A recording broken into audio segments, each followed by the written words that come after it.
Il s'appelait Alex, mais sur Twitch, tout le monde le connaissait sous le pseudo Nightwolf97, un jeune gars banal de 23 ans, passionné de jeux d'horreur. Bienvenue sur 30 nuits, 30 récits avec Ferry. Ces lives nocturnes avaient un charme particulier. Lumière bleutée, ambiance feutrée et son rire nerveux typique à chaque jumpscare.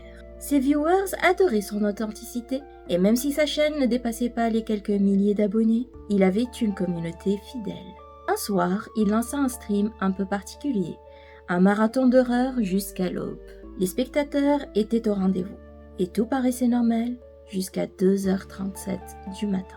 Un premier message étrange est apparu sur le chat. « Regarde, derrière toi !»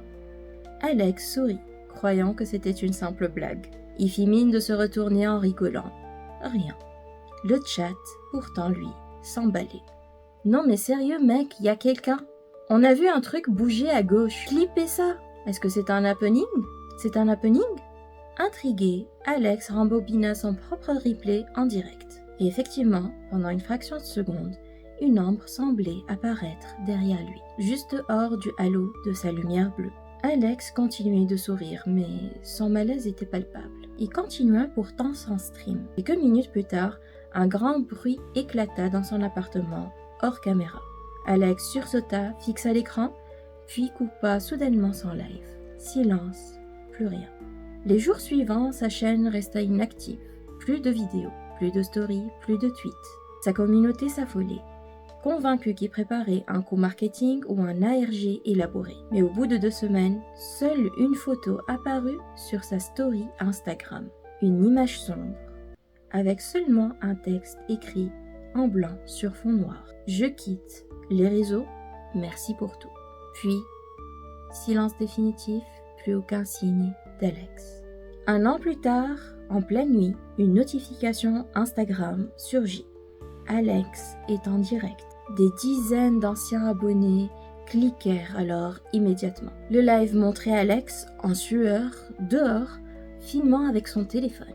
Il courait dans un sentier, haletant, jetant des regards derrière lui. On entendait des bruits étranges, comme des pas qui le suivaient, mais trop rapides, trop irréguliers pour être humains. Il s'arrêta un instant, le visage terrorisé, tout en répétant « Il m'a retrouvé, il m'a retrouvé ». Puis, il se remit à courir. La caméra trembla, Alex tomba brutalement sur le sol. On entendit un cri déchirant, pas seulement celui de la peur. On dirait que quelqu'un l'avait happé. L'image se figea quelques instants, puis l'écran devint noir. Le live Instagram disparut aussitôt. Peu après, plusieurs membres de sa communauté se mirent à enquêter. Certains avaient remonté ses anciennes vidéos, image par image, pour chercher des indices. Ce qu'ils trouvèrent souleva plus de questions qu'ils n'en résolut.